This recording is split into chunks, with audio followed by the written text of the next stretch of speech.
Hello everyone and welcome back to Freshers Now Telugu channel. ఈ రోజు మనం bank of India BOI recruitment details గురించి తెలుసుకోబోతున్నాము.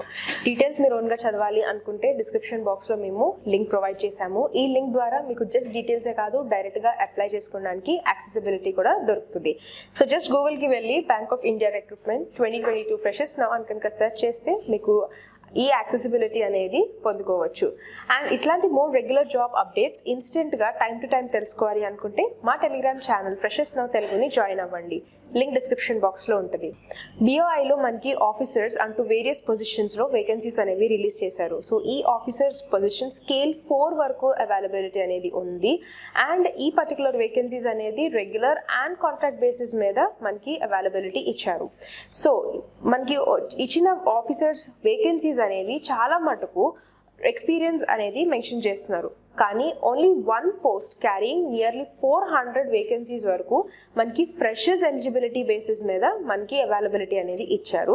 So remaining అన్ని మీకు కనుక ఎక్స్పీరియన్స్ కనుక అయితే you can proceed to apply. కానీ ఫ్రెషర్స్ ఎవరైనా అప్లై చేసుకోవాలి అనుకుంటే ఈ పోస్ట్కి అప్లై చేసుకోండి. సో అఫీషియల్ నోటిఫికేషన్ ద్వారా డీటెయిల్స్ ఏంటి అనేది క్లియర్గా తెలుసుకుందాము. సో స్టార్టింగ్ మనకి ఇంపార్టెంట్ డేట్స్ అనేది మెన్షన్ చేశారు. ఫస్ట్ ఆన్లైన్ అప్లికేషన్ అనేది 26th of April నుంచి బిగిన్ అవుతుంది. అండ్ లాస్ట్ డేట్ వచ్చేసి 10th of May 2022.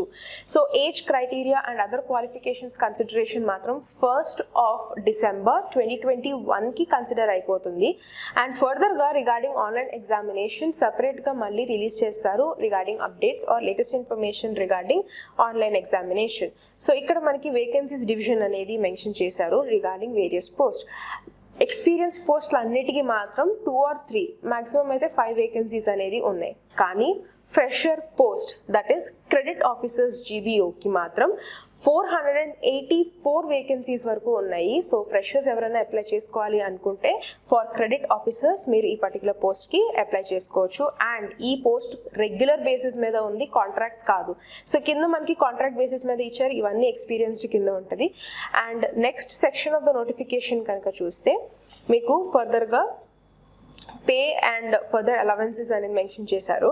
So GMGS grade 1కి అయితే 36,000 నుంచి 46,000 వరకు ఈ పర్టికులర్ క్రెడిట్ ఆఫీసర్స్కి పే అనేది మెన్షన్ చేశారు. అండ్ అదర్ బెనిఫిట్స్ అనేది regarding out station duties and further allowances అనేది అప్లికబుల్ అవుతాయి.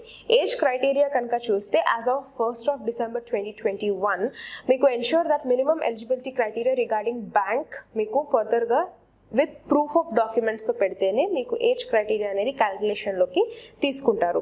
సో నేషనాలిటీ ఆర్ సిటిజన్షిప్ ఖచ్చితంగా క్యాండిడేట్ సిటిజన్ ఆఫ్ ఇండియా అయి ఉండాలి, or subject of Nepal or Bhutan లేదా టిబెటియన్ రెఫ్యూజీ. ఒకవేళ మీరు మైగ్రెంట్ కనుక అయితే మీరు రెలవెంట్గా నేషనాలిటీ సర్టిఫికేట్ అనేది క్యాండిడేట్ ఖచ్చితంగా మీరు అటాచ్ చేయాలి. అండ్ నెక్స్ట్ రెగ్యులర్ బేసిస్ మీద మీకు యాక్సెంచర్స్లో క్లియర్గా డీటెయిల్స్ అనేది మెన్షన్ చేశారు. కాంట్రాక్ట్ బేసిస్ మీద మీకు ఈ పర్టికులర్ నెక్స్ట్ సెక్షన్లోకి మీరు క్లిక్ చేయండి. సో ఈ లింక్ కనుక మీరు ఇట్లా క్లిక్ చేస్తే మీకు ఫర్దర్గా రీడైరెక్ట్ అయిపోయేది మీకు ఈ పర్టికులర్ పేజ్. సో ఈ పేజ్లో కనుక చూస్తే మీకు freshers and experience regular basis వాళ్ళకి, కాంట్రాక్ట్ వాళ్ళకి సపరేట్గా ఇచ్చారు లింక్. సో ఫస్ట్ మనం చూసేది ఈ పర్టికులర్ పోస్ట్ మనం ఓన్లీ క్రెడిట్ ఆఫీసర్స్కి మనం చూస్తున్నాం కాబట్టి సో క్రెడిట్ ఆఫీసర్స్ ఉన్న ఈ పర్టికులర్ సెక్షన్కి కనుక వచ్చేస్తే రెగ్యులర్ బేసిస్ మీద ఇక్కడ కనుక మీకు కనిపిస్తుంది 484 వేకెన్సీస్ ఉన్నాయని. ఏజ్ క్రైటీరియా కనుక చూస్తే 20 to 30 years of age. And మీరు అప్లై చేసుకోవాలి అనుకుంటే ఖచ్చితంగా క్యాండిడేట్కి డిగ్రీ ఉండాలి, అంటే గ్రాడ్యుయేషన్. ఏ స్ట్రీమ్లో నుంచి మీరు గ్రాడ్యుయేట్ అయినా కానీ మీరు ఎలిజిబుల్ అవుతారు. కానీ మీకు ఖచ్చితంగా 60% ఉండాలి. 60% of marks along with MBA or PGDBM or PGDM or PGBM లేదంటే PGDBA. దీంతో పాటు మీరు ఫినాన్స్ లేదా బ్యాంకింగ్ అండ్ ఫినాన్స్లో స్పెషలైజేషన్ కూడా చేసి ఉండాలి రెప్యూటేటెడ్ ఇన్స్టిట్యూషన్ నుంచి, లేదా post graduation degree in commerce, science or economics ఉన్నా కానీ కన్సిడర్ చేస్తారు. క్యాండిడేట్స్ ఎవరైనా ఫైనల్ ఇయర్ ఎగ్జామినేషన్స్ తీసుకుంటున్నా కానీ ఇన్ MBA కానీ PGDBM కానీ లేకపోతే PGDBA రెలవెంట్గా ఈ పర్టికులర్ క్రైటీరియాలో స్పెషలైజేషన్స్ ఉన్నాయి మాకు, బట్ ఫైనల్ ఇయర్ ఎగ్జామ్స్ తీసుకుంటున్నా కానీ మీరు ఎలిజిబుల్ టు అప్లై. కానీ ఖచ్చితంగా మీ ఫైనల్ రిజల్ట్స్ అనేది బిఫోర్ 31st of March 2022 లోపు మీకు ఈ పర్టికులర్ రిజల్ట్స్ అనేది డిక్లేర్ అయిపోయి ఉండాలి. అయితేనే మీకు ఫర్దర్గా ఎలిజిబిలిటీ కింద కన్సిడర్ చేస్తారు. లేదా మీరు CA, ICWA, CS certification in computers course minimum 3 months ఉన్నది కూడా ఆర్ ఇన్ఫర్మేషన్ టెక్నాలజీ మీరు ఖచ్చితంగా అటాచ్ చేయాలి. సో ఈ పర్టికులర్ పోస్ట్కి సంబంధించిన బేసిక్ డీటెయిల్స్ అన్ని మనం ఇప్పుడు తెలుసుకున్నాం కాబట్టి సో ఫర్దర్గా నోటిఫికేషన్కి వచ్చేస్తే క్యాండిడేట్స్ ఎవరైనా ఎస్సీ, ఎస్టీ, ఓబీసీ, పీడబ్ల్యూ కేటగిరీస్కి బిలాంగ్ అవుతున్నారో మీకు రెలవెంట్గా caste, community, asset documents or disability certificate attach చేస్తే మీకు రెలవెంట్ రిలాక్సేషన్స్ అనేది అప్లికబుల్ అవుతాయి. అండ్ 60% అనేది వెరీ క్లియర్గా మెన్షన్ చేశారు కాబట్టి యూనివర్సిటీ నార్మ్స్ ప్రకారంగానే కన్వర్జన్ చేయాలి ఎవరికైతే సిజిపిఎస్ స్కోర్స్ ఉన్నాయో. సో సిజిపిఎస్ స్కోర్ కన్వర్జన్ చేసినప్పుడు 59.99 కనుక వస్తే అది 59.99 కిందే కన్సిడర్ చేస్తారు, 60% కింద కన్సిడర్ చేయరు. సో ఆ పర్టికులర్ క్రైటీరియాస్ చూసుకొని and then proceed to apply. And మీరు ఫ్రెషర్స్ అయితే ఓన్లీ క్రెడిట్ ఆఫీసర్స్కి మీరు అప్లై చేయండి. ఓన్లీ 1 పోస్ట్కి అప్లై చేయాలి కాబట్టి మల్టిపుల్ పోస్ట్కి కనుక మీరు అప్లై చేస్తే candidate will be disqualified. Upper age limit criteria schedule caste, schedule tribe కి 5 years ఇస్తున్నారు, ఓబీసీ, ఎన్సీఎల్ వాళ్ళకి 3 years అండ్ పీడబ్ల్యూ వాళ్ళకి అయితే 10 years. And officers who are belonging to ex service men, short service commission ఎవరన్నా కానీ service rendered ప్రకారంగా ఉంటే relevant 5 years అనేది మెన్షన్ చేస్తున్నారు. Person affected with by 1984 riots అయితే 5 years. సో కేటగిరీ వైజెస్ మీ సర్టిఫికేట్స్ కనుక మీరు అటాచ్ చేస్తే రెలవెంట్గా రిలాక్సేషన్స్ అనేది అప్లికబుల్ అవుతున్నాయి. అండ్ నెక్స్ట్ ఇవన్నీ పీడబ్ల్యూడీ కేటగిరీ క్యాండిడేట్స్ ఏ పర్టికులర్ డిజేబిలిటీని కన్సిడర్ చేస్తారు అనేసి minimum 40% is the criteria of consideration. Scribe కనుక ఎవరైనా మీరు పెట్టుకోవాలి అనుకుంటే మీరు మీ ఓన్ అరేంజ్మెంట్ చేసుకోవాలి అట్ యువర్ ఓన్ కాస్ట్. కానీ ఖచ్చితంగా ప్రూఫ్ ఆఫ్ యువర్ స్క్రైబ్ అనేది మాత్రం మీరు ఖచ్చితంగా మీ అప్లికెంట్లో ఆర్ అప్లికేషన్లో మీరు ఖచ్చితంగా అటాచ్ చేయాలి. సో ఇవన్నీ రెలవెంట్గా పీడబ్ల్యూడీ కేటగిరీ క్యాండిడేట్స్కి మెన్షన్ చేశారు. Selection procedure.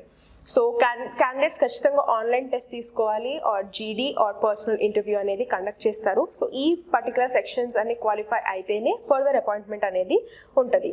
సో టెస్ట్ కనుక చూస్తే English language, professional knowledge and general awareness మీద ఉంటుంది. 150 minutesకి ఈ పర్టికులర్ ఎగ్జామినేషన్ కండక్ట్ చేస్తారు.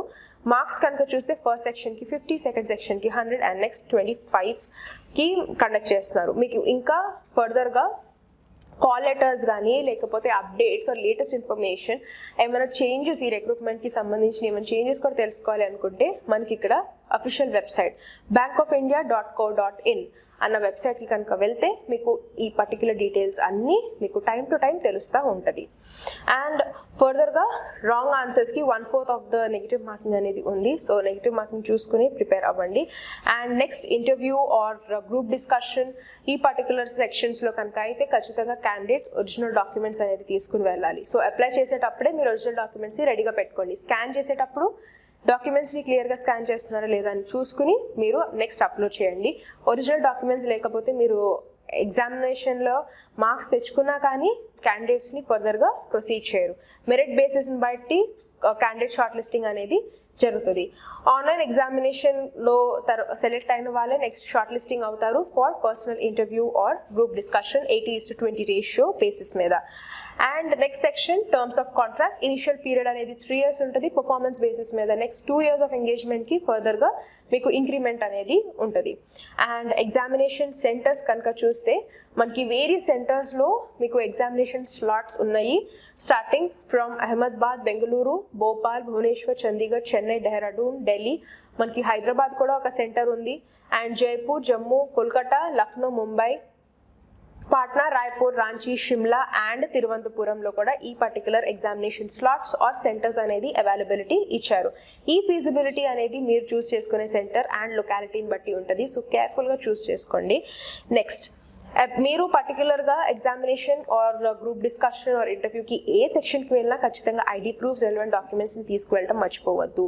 So cross checking or further రెఫరెన్సెస్కి మీకు యూస్ అవుతుంది కాబట్టి ఖచ్చితంగా valid call letter and printout of the application form, marks memo, semesters wise certificates, identity proofs కోసం ID documents and community wise certificates ఇవన్నీ ఖచ్చితంగా authorised అయ్యి ఆర్ రికగ్నైజ్డ్ అయ్యి ఉండాలి from government or from recognised university or institutes. PW వాళ్ళు అయితే ఖచ్చితంగా disability certificate అనేది అటాచ్ చేయాలి. అండ్ క్యాండిడేట్స్ మీకు ఫర్దర్గా ఇంటర్వ్యూకి రెలవెంట్ ఎలిజిబిలిటీ డాక్యుమెంట్స్ ఉంటేనే ఇంటర్వ్యూకి ప్రొసీడ్ చేస్తారు, లేదంటే క్యాండిడేట్ని will be immediately rejected. And next section of the notification కనుక చూస్తే ఐడెంటిటీ వెరిఫికేషన్, అంటే అక్కడ జరిగే బేసిక్ స్టాండర్డ్స్ ఆఫ్ ఎగ్జామినేషన్ అనేది ఇచ్చారు. అండ్ లాస్ట్ సోషల్ డిస్టెన్సింగ్ అనేది ఖచ్చితంగా ఫాలో అవుతారు, ఆల్ ద కోవిడ్ ప్రోటోకాల్స్. మీరు చేయాల్సింది రెలవెంట్గా మీరు నెసెసిటీస్ అన్ని ఫుల్ఫిల్ చేశారా లేదా చూసుకుని ఆ తర్వాత రెలవెంట్ డాక్యుమెంట్స్ని మీరు తీసుకుని వెళ్ళాలి. Next section of the notification కనుక చూస్తే హౌ టు అప్లై. సో మీరు కనుక అప్లై చేసుకోవాలి అనుకుంటే ఫస్ట్ రిజిస్టర్ చేసుకోవాలి. అప్లికేషన్ రిజిస్టర్ చేసుకున్న తర్వాత you have to pay your fee and photograph signature scan చేసి అప్లోడ్ చేయాలి and final you submit. So candidates మీరు ఆన్లైన్ అప్లికేషన్ 26th ఏప్రిల్ నుంచి 10th మే వరకు డేట్స్ అవైలబుల్గా ఉన్నాయి, లింక్స్ అనేది యాక్టివ్లో ఉంటాయి అప్లై చేసుకోవడానికి. అండ్ ఈ డేట్స్ తర్వాత కానీ అప్లై చేసుకోవాలన్నా కానీ వ్యాలిడ్ ఉండదు, సో యాక్టివ్లో ఉండవు. కాబట్టి అప్లై చేసే ముందు మీ email ID, mobile number, basic documents, ఈ డీటెయిల్స్ ఆర్ డాక్యుమెంట్స్ అనేది రెడీగా పెట్టుకోండి లాస్ట్ మినిట్లో, ఏమీ టెన్షన్ అవ్వకుండా. సో స్కాన్ చేసేటప్పుడు కూడా మీరు క్లియర్గా స్కాన్ చేస్తున్నారా లేదని చూసుకోండి, బికాస్ ఇల్ఎలిజిబుల్ ఆర్ చదవటానికి క్లియర్గా లేకపోయినా కానీ candidate will be rejected. And ఫర్దర్గా ఫీజ్ డీటెయిల్స్ కనుక చూస్తే SC, ST, PWD క్యాండిడేట్స్కి 175, జనరల్ అండ్ అదర్ కేటగిరీ క్యాండిడేట్స్కి అయితే ₹850. దీంట్లో మీకు అప్లికేషన్ అండ్ ఇంటిమేషన్ ఛార్జెస్ అనేది అప్లికబుల్ అవుతాయి. సో ఎక్స్ట్రా ఏమైనా బ్యాంక్ ఛార్జెస్ ఉంటే candidate you have to pay. Next ఇది ఆన్లైన్ ద్వారా మీరు ఫీజ్ పే చేయాలి. ఇక్కడ మనకి లింక్ ఇచ్చారు, సో ఈ పర్టికులర్ లింక్ క్లిక్ చేస్తే మీరు ఫర్దర్గా పేమెంట్ ఆఫ్ ద ఫీజ్కి రీడైరెక్ట్ అవుతారు. అండ్ ఓన్లీ ఆన్లైన్ ద్వారానే మీరు అప్లై చేసుకోవాలి. స్టార్టింగ్ ఫ్రమ్ రిజిస్ట్రేషన్ నెంబర్ కూడా జనరేట్ అవుతుంది, కేర్ఫుల్గా మీరు పెట్టుకోండి. ఏ పర్టికులర్ డాక్యుమెంట్ ఉన్నా కానీ ప్రింట్ చేసుకొని పెట్టుకోండి from application also. So fee receipt అయితే ఈ రిసీట్ అనేది జనరేట్ అవుతుంది. ఇవన్నీ పెట్టుకుని మీరు ఒక ఫైల్ చేసుకోవాలి, అప్పుడే మీరు ఇంటర్వ్యూకి రెడీ అయినట్టు. సో ఈ పర్టికులర్ డాక్యుమెంట్స్ రెడీ లేకపోతే ఈ రిసీట్ కూడా జనరేట్ చేసుకున్న ఈ రిసీట్ అది కూడా ప్రింట్ చేసుకుని పెట్టుకోండి, ఫర్దర్గా రెఫరెన్సెస్కి యూజ్ అవుతుంది. And next one, payment is only through online mode, like మీరు credit, debit, net banking or internet banking ఎట్లా అన్నా కానీ మీరు పే చేయొచ్చు. నెక్స్ట్ మీరు సిగ్నేచర్స్ అండ్ ఫోటోగ్రాఫ్కి అప్లోడ్ చేసేటప్పుడు ఎలాంటి మెజర్స్ తీసుకోవాలి అన్న డీటెయిల్డ్ ఇన్స్ట్రక్షన్స్ ఇచ్చారు. సో ఫర్ ఎగ్జాంపుల్ ఫోటోగ్రాఫ్ తీసుకున్నారు, photograph recent passport size colour photograph ఉండాలి, light colour background or white background ఉండాలి. అండ్ ఆల్సో పిక్సెల్స్ ఇక్కడ మీకు ఇచ్చారు 200x230 అండ్ 220 to 50 KB వరకే మీకు ఫైల్ సైజ్ అనేది మెన్షన్ చేశారు. సో ఈ ఇన్స్ట్రక్షన్స్ అనేది మీరు అప్లై చేసేటప్పుడు నోటిఫికేషన్ని ఓపెన్ చేసుకుని క్లియర్గా చదువు. సేమ్ నోటిఫికేషన్ లింక్ డిస్క్రిప్షన్ బాక్స్లో కూడా ఉంటుంది, మీరు జస్ట్ 1 క్లిక్తో మీ నోటిఫికేషన్ ఓపెన్ చేసుకుని మీరు సేవ్ చేసుకోవచ్చు. So basic criterias or details instructions అనేది మీకు ఇక్కడ ఇచ్చారు అప్లై చేసేటప్పుడు ఏం చేయాలని. సో లాస్ట్లీ జనరల్ ఇన్స్ట్రక్షన్స్కి వచ్చేసాము, end of the notification. So first ఎలిజిబిలిటీని క్రాస్ చెక్ చేసుకోండి, డాక్యుమెంట్స్ ఉన్నాయా లేవా అని చూసుకోండి. And then time to time official వెబ్సైట్ని కూడా చెక్ చేస్తూ ఉండండి. ఏమైనా క్వైరీస్ ఏమైనా ఉంటే అఫీషియల్ వెబ్సైట్లో మీకు హెల్ప్ డెస్క్ ఇస్తారు, you can contact. And multiple పోస్ట్కి అప్లై చేయొద్దు, 1 post 1 person only. And next మీరు మీ ఓన్ ఎక్స్పెన్సెస్తోనే ఇంటర్వ్యూ ఆర్ ఎగ్జామినేషన్కి వెళ్ళాలి, ఎలాంటి ఫర్దర్ ట్రావెల్ ఇది మీకు ఎక్స్పెన్సెస్ అనేది అకరెన్స్ అనేది లేదు.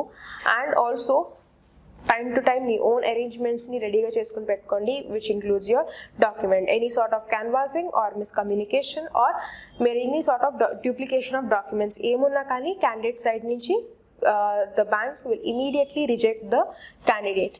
And next, security deposit. So after completion of 3 years మీకు గ్రేడ్ వైజ్ ఉంటుంది. సో మనకి ఆఫీసర్స్ GMS గ్రేడ్ 1 మనకి ఫ్రెషర్స్కి అప్లికబుల్ కాబట్టి 1 lakh వరకు ఇక్కడ మెన్షన్ చేశారు.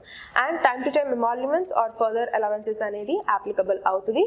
అండ్ మీకు ఇంట్రెస్ట్ కనుక అయి ఉంటే you can start proceeding to apply. And next మీకు ఇక్కడ నుంచి యాక్సెంచర్స్ బిగిన్ అవుతుంది.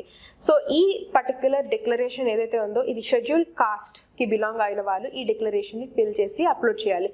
జస్ట్ ఇది పెడితేనే కాదు, గవర్నమెంట్ మీకు ఇచ్చిన ఏదైతే డాక్యుమెంట్ ఉంటుందో original community or caste document అది కూడా మీరు దీంతో పాటు అటాచ్ చేయాలి. సో ఇవన్నీ డిక్లరేషన్ ఫార్మ్స్ మెన్షన్ చేశారు. So this is for schedule caste and schedule tribes. ఎవరన్నా కానీ వేరే స్టేట్స్ నుంచి మైగ్రేట్ కనుక అయితే ఈ పర్టికులర్ డిక్లరేషన్ ఫిల్ చేయాలి. అండ్ నెక్స్ట్ డాక్యుమెంట్ ఇది మీకు produced by OBC classes. So OBC నుంచి బిలాంగ్ అయిన వాళ్ళు ఈ పర్టికులర్ డిక్లరేషన్ ఫామ్ అనేది మీరు ఫిల్ చేయాలి.